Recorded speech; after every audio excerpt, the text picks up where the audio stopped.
첫 코너는 한 주간 시청자들이 관심을 가졌던 MBC 관련 이슈들을 뽑아서 확인해보는 시청자픽 시간입니다. 관련 키워드 먼저 살펴볼까요? 호소, 도전기, 미니 콘서트, 7주기인데요. 먼저 7주기부터 확인해 보겠습니다. 김선영 위원이 준비하셨죠? 네, 이번 단어는 4.16 특집 다큐멘터리 18의 기억, 25의 약속 관련 단어인데요. 이번 방송은 세월호 참사 7주기를 맞아서 제작된 다큐멘터리로 올해 25살이 된 단원고 생존자 6명의 이야기를 담았습니다. 친구들을 떠나보낸 뒤 그리움과 미안함으로 힘들었던 마음을 털어놓는가 하면 매해 사건을 기억해준 이들을 만나서 감사의 인사를 전했습니다. 그 지하가 제 바로 옆에 있었는데 그 커튼 타고 올라가잖아요. 지하가 약간 커튼 타고 올라가다가 떨어지는 거를 그거 보고서 너무 겁이 났나 봐요. 그래서 저는 타러 가겠다고 이렇게 가는데 팔 잡고 이렇게 끌었는데 아 절대 싫다고 자기는 배 타겠다고 그러면 이따 꼭 봐 하고 그냥 올라왔어요 저 혼자. 저만 올라왔어요.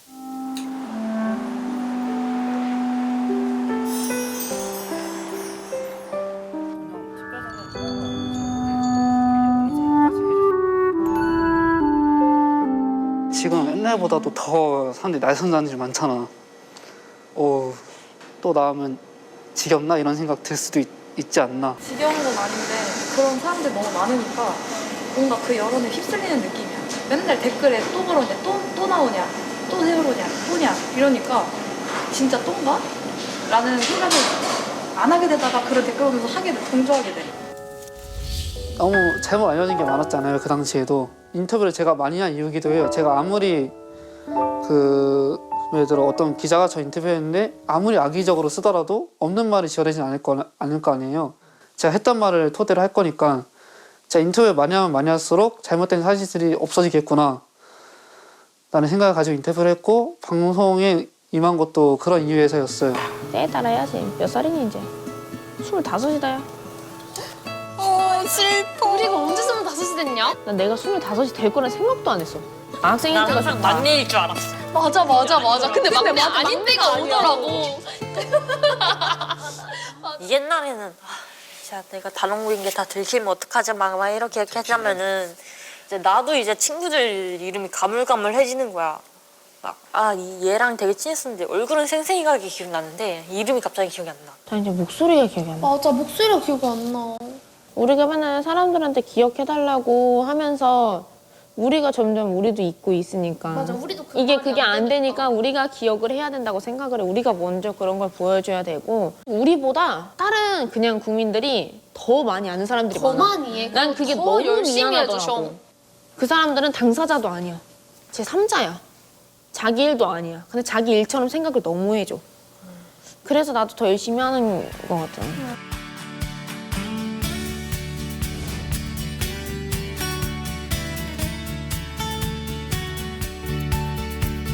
사실 항상 마음속으로는 내가 막 나서서 해야 되고 이렇게 생각은 늘 하고 있었어요. 우리를 기억해달라고 말하고 싶어서 용기를 냈던 것 같아요.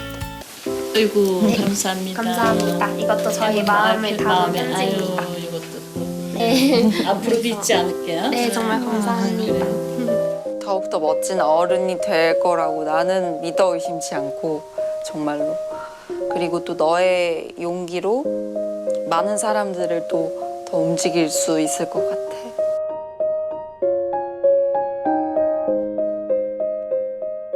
시청자들의 반응은 어땠습니까? 네, 댓글 준비했습니다. 7년 동안 얼마나 누르고 살아왔을까 싶어요. 이미 속이 꽉 찬 어른들이 되어 있어 먹먹했습니다. 늘 기억할게요. 예전에 응급구조사가 된다는 영상을 보았었는데 시간이 흘러 꿈을 이루고 친구들이 25살이 되었네요. 잊지 않겠습니다. 용기 내어주어 고마워요. 계속 기억하겠습니다. 함께 기억할 수 있는 좋은 프로그램 만들어주셔서 감사합니다. 세월호 참사를 함께 기억하고 추모할 수 있었던 시간이었다는 반응이 많았습니다. 의원들은 이번 특집 다큐멘터리 어떻게 보셨습니까? 이날 방송은 아무래도 두 가지의 초점이 있었다고 보여지는데요. 하나는 당사자의 목소리를 들을 수 있는 기회라는 것, 또 다른 하나는 사회가 재난을 기억해야 할 의무에 대한 이 두 가지를 이야기한 것 같아요. 그동안 이들이 어떤 생존자이고 사건의 피해자임에도 불구하고 그들을 둘러싼 어떤 부정적인 반응도 있었고, 그렇기 때문에 앞서서 나서지 못하는 그런 일들이 있었는데요. 이제는 그런 것들에 대해서 숨지 않고 맞서서 자신만의 목소리를 내겠다, 이런 부분이 굉장히 대담하게 여겨지고 생존자들의 용기를 느낄 수가 있었어요. 이런 것들을 같이 보았을 때 이런 어떤 우리가 감정적인 공감을 바탕으로 다시 한번 그 수사 의지를 북돋우는 그런 기회가 된 것 같아서 굉장히 의미 있는 다큐멘터리가 아니었나 생각이 들었습니다. 인터뷰 중간중간에 우리 사회가 지난 7년 동안 과연 이 비극의 어떤 문제를 해결하기 위해서 어떤 노력을 했는지 좀 반성하게 만드는 순간들이 많았던 것 같아요. 세월호 관련자들의 수사에 대한 어떤 뉴스를 듣는데 이제 무죄라는 말을 듣고 이제 굉장히 좀 가슴 아파하는 그런 장면이라든지, 또 생존자들을 향한 악의적인 여론 때문에 굉장히 힘들어했었던 어떤 시간들을 환기하는 그런 장면들은 굉장히 시청자들도 가슴이 되게 아팠고 또 반성해야 될 일이었다라고 생각을 하고요. 마지막 장면이 굉장히 인상적이었는데 이제 서거차도 주민들에게 감사의 편지를 전하는 장면으로 마무리가 됐잖아요. 참사 이후 7년간 다양한 방면으로 저희들을 위해 노력해 주시고 응원해 주신 덕분에 용기와 힘을 낼 수 있었습니다. 늦었지만 이 화분과 편지로 감사의 말씀드리고 그 마음을 보내야 합니다. 여러분들이 주신 따뜻한 마음 잊지 않고 기억하겠습니다. 저도 여러분들과 같은 어른이 되고 싶습니다. 감사합니다.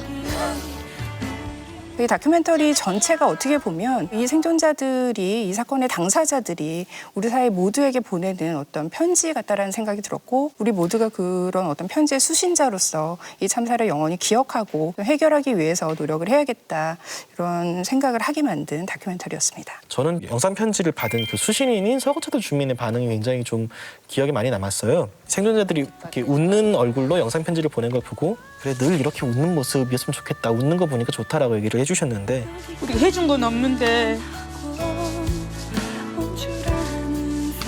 고맙게 생각하니까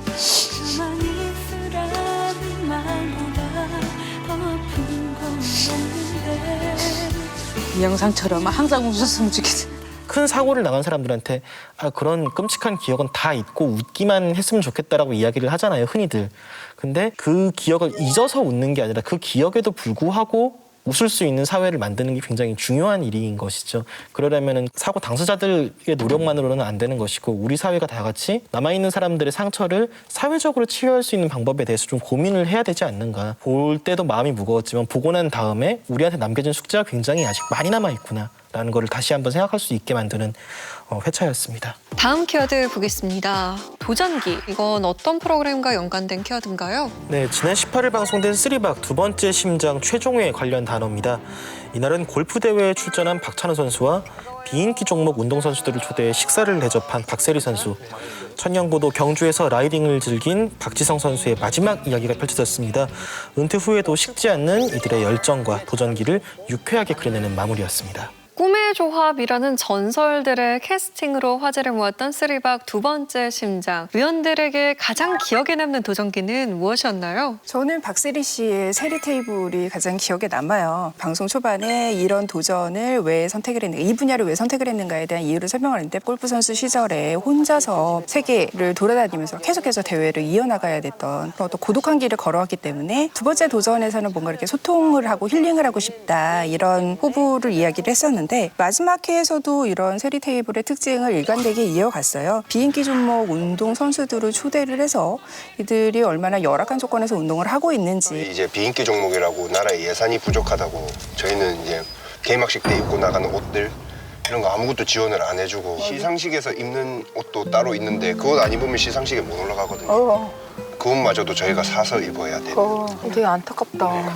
진짜 많이 힘들어요. 서러워가지고. 그럴 것 같아. 나도 서러워. 그거 달기 위해서 엄청나게 노력을. 그냥 태극마크가 있느냐 없느냐 굉장히 달라져. 진짜 그 태극마크 하나 달기 위해서 우리 선수들이 얼마나 노력을 하고 있는 건데.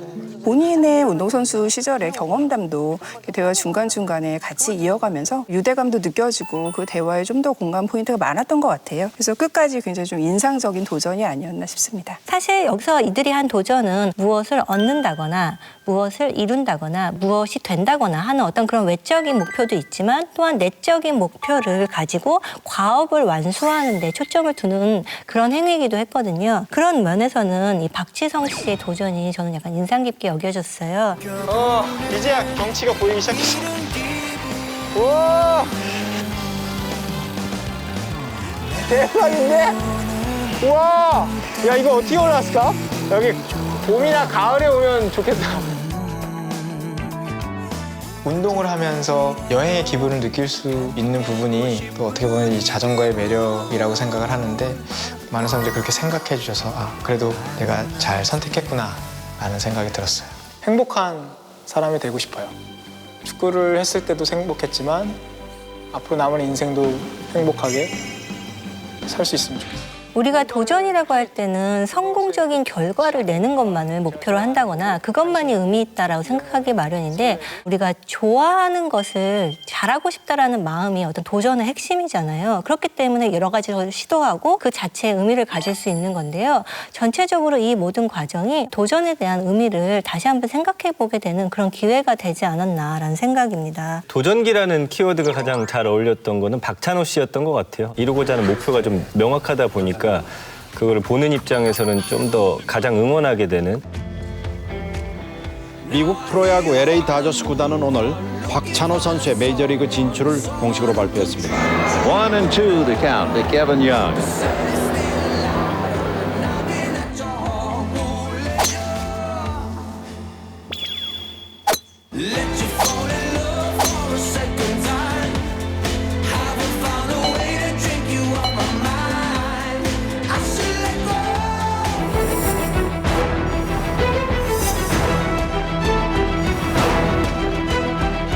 오, 84등 했네.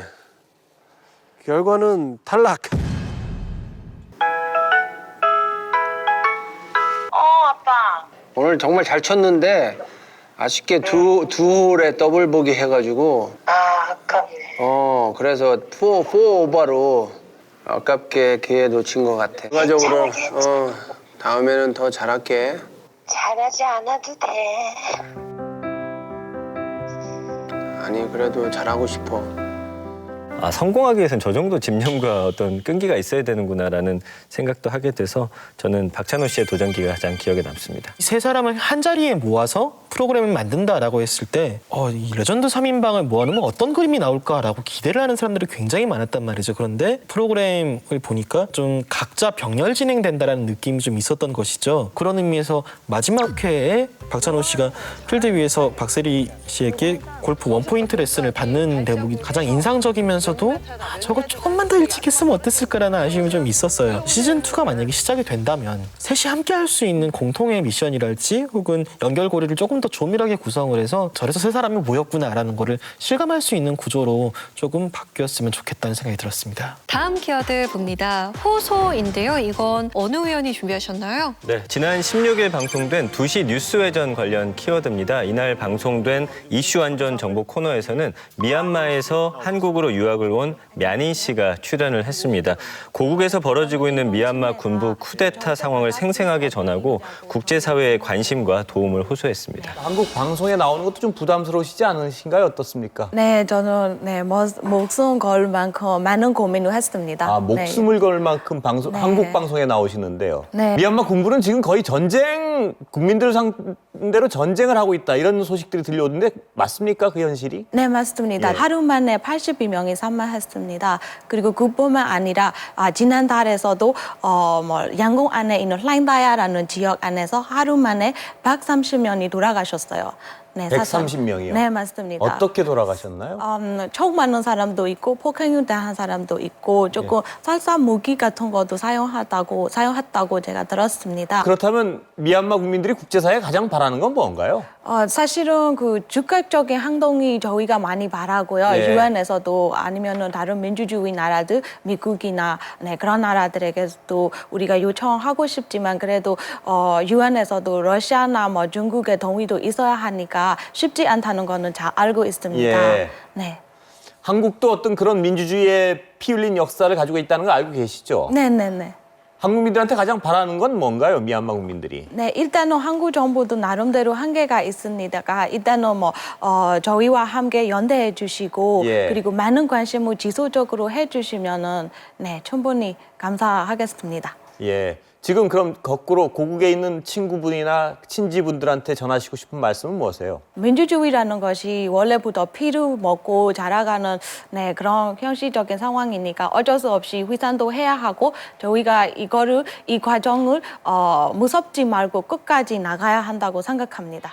면인 씨의 끝까지 싸워 나가겠다라는 인터뷰를 통해서 민주화를 위한 미얀마 국민들의 절실함과 의지 다시 한번 느낄 수 있었는데요. 이날 보도를 본 시청자들 반응 어땠어요? 네, 댓글 살펴보겠습니다. 면인 씨의 정말 큰 용기에 감명받았습니다. 미얀마의 봄이 꼭 오기를 간절히 기원합니다. 인터뷰를 통해서 미얀마 상황을 조금 더 알 수 있었고 우리 국민들도 관심을 가졌으면 합니다. 용기 내준 면인 씨도 고맙고 이렇게 실상을 고발해준 프로그램도 정말 고맙습니다. 미얀마 현지 상황을 제대로 알 수 있었다라는 댓글과 함께 관련 사태에 대해 관심을 촉구하자라는 반응들이 이어졌습니다. 네, 이날 보도 미얀마의 상황을 가감없이 전했는데요. 위원들은 어떻게 보셨습니까? 그 미얀마 현지 생생한 소식을 미얀마 사람의 또 입을 통해서 들으니 그곳의 상황이 좀 더 굉장히 처절하게 느껴졌고요. 미얀마의 상황이 알려진 것보다 좀 훨씬 심각하구나. 확실히 더 피부로 많이 느껴졌습니다. 특히나 그 비슷한 상황을 겪었던 우리나라의 어떤 관심과 도움을 또 호소하는 모습이 인상적이었는데요. 다만 한 가지 저는 관심을 갖는데 이 관심들을 어떻게 보여줘야 미얀마에게 도움이 되는지 잘 모르겠더라고요. 그러니까 뭐 그냥 단순히 SNS에 올림으로 인해서 이게 미얀마에 도움이 되는 것인지 이런 것들도 좀 더 짚어주면 어땠을까라는 좀 아쉬움이 남고요. 돕고 싶으나 어떻게 도와야 될지 모르겠다라는 게 어떤 저의 심정입니다. 저도 개개인의 차원에서는 사실 뭘 어디까지 어떻게 해야 되는지 잘 모르겠어요. 근데 확실한 거는 한국의 언론은 분명히 할 수 있는 일이 있다라는 것이죠. 그러니까 우리가 광주 민주화 운동 때도 한국 안에선 정부 통제에 대해서 알 수 없었던 사람들이 외신 비디오를 보면서 이런 일이 있었구나라는 걸 알게 되었었잖아요. 미얀마에서도 마찬가지로 외신에서 보도된 것들, 이 영상 자료 같은 것들을 이제 SNS나 이제 아름아름 이제 서로 공유를 하면서 이 상황을 또 서로 공유를 하고 업데이트를 해 나간다고 해요. 그래서 타국에서 일어나고 있는 어떤 끔찍한 상황에 대해서 관심을 가지는 제3자, 관찰자의 시점으로 사안을 바라본 것이 아니라 이 일의 당사자인 사람에게 마이크를 주고 뉴스타임을 이제 내주었다라는 것이죠. 이거는 단순히 그냥 상황을 보도하는 것이 아니라 지금 고립되어 있어서 외부의 연대를 청하고자 하는 민주화 세력에게 적극적으로 연대를 표하는 상징적인 순간이었다고 생각을 하거든요. 더 많은 리포트, 더 많은 보도로 조금 더 적극적으로 좀 연대를 해주었으면, 계속 해주었으면 좋겠다라는 마음이 들었습니다. 나중에라도 이런 당사자들의 목소리가 왜곡되는 경우가 정말 많기 때문에 최대한 우리가 담을 수 있을 때 이런 운동 당사자들의 목소리를 많이 기록을 해줘야 되는데 이제 이런 보도를 통해서 또 인터뷰를 통해서 우리가 그 상황을 좀 더 생생하게 전해드릴 수 있었다라는 것이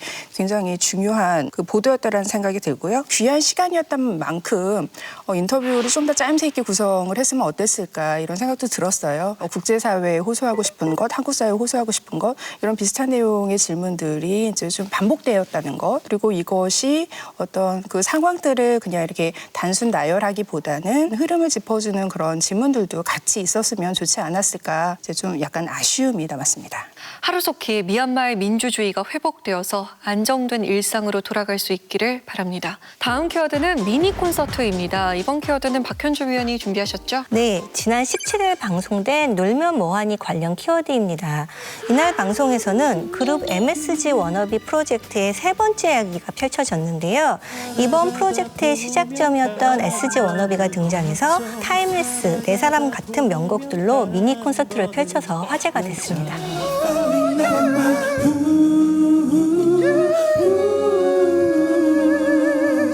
My girl, 날 아프게 했지만 울게 했지만 이곳 하나만큼은 고마워. 너는 그날 내가 가져갈 추억 만들어줘서.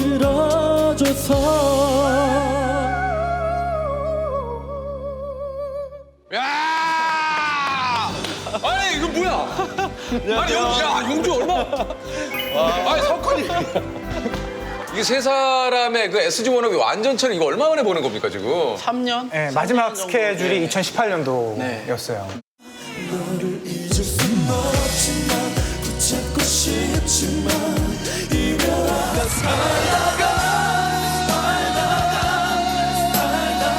SG 워너비에게 돌아갔습니다. 축하드립니다. 아니, 깜짝 놀랐네 갑자기. 우리 진호 씨가 갑자기 또 막 마이크. 아 근데 마이크 있는데 왜 마이크 안 쓰고 또 딴 데다가 이렇게. 만들어줘서 아니, 왜 그러는 거야?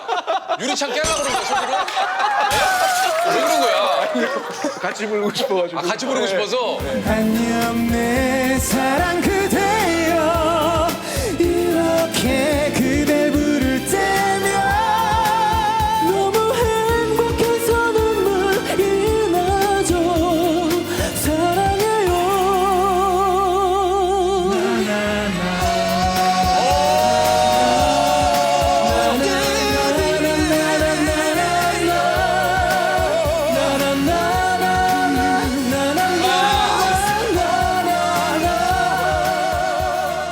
정말 추억에 젖는 시간이었는데요. 이날 방송은 시청률 10.4%로 동시간대 1위를 차지하는가 하면 방송 이후 SG 워너비 음원이 역주행할 만큼 파급력이 컸는데요. 위원들은 이날 방송 어떻게 보셨나요?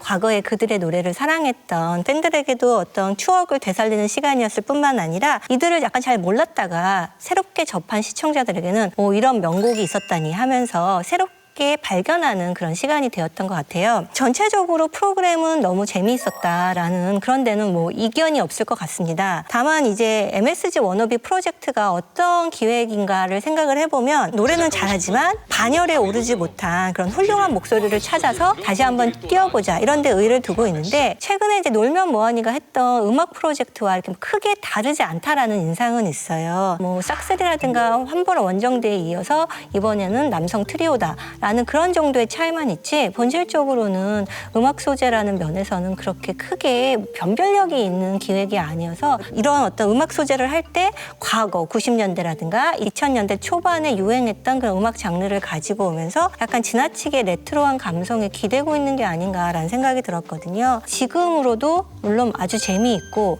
화제성도 있고 어떤 대중문화에서 중요한 위치를 차지하고 있지만 기획의 신선함에 대해서는 조금 더 생각해봐야 되는 게 아닌가라는 생각도 들었습니다. 뭐 레트로에 너무 기댄 거 아니냐고 말씀하셨는데 대중들은 좀 더 기대 주길 바라는 것 같다는 저는 그런 생각이 좀 들어서 물론 의미 같은 것도 중요하지만 놀면 뭐하니가 주는 어떤 국민들에 대한 어떤 뭐 즐거움이라든지 또 세대 간의 통합, 뭐 과거의 어떤 문화 소개하는 뭐 이런 쪽에 초점을 맞추면 저는 충분히 좋은 프로그램이 아닌가 싶습니다. 그다음에 김진호 씨가 의외의 어떤 또 재미 포인트를 많이 주더라고요. MSG 워너비. MSG 워너비. 나이스. 무슨 뜻이에요? MSG? MSG가 무슨 약자예요? MBC에서 하니까 MBC, 예, MBC도 진짜 되고, 좋아. 예, MSG. 나이스. 예, 뭐가 너무 좋아가지고. 뭐가 추임새를 많이 넣네. 네, 좋아가지고. 그 나이스를 좋아하는 친구예요. 아, 그래요? 평상시에도 굉장히 나이스를 많이. 아, 외치는. 안 온다고? 눈물 안 난다고? 야, 유야.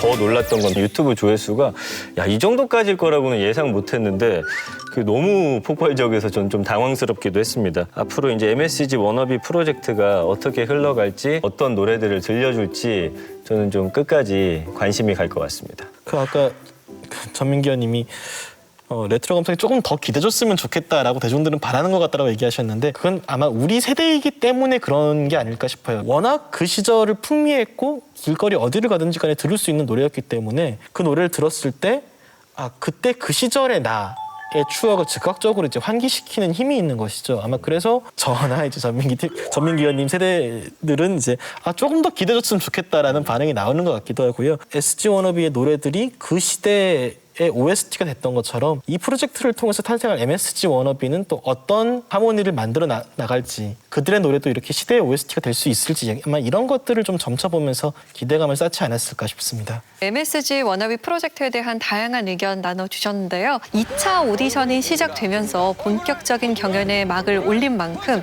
시청자들의 관심과 화제성 꾸준히 이끌어 나갈 수 있기를 바라보겠습니다.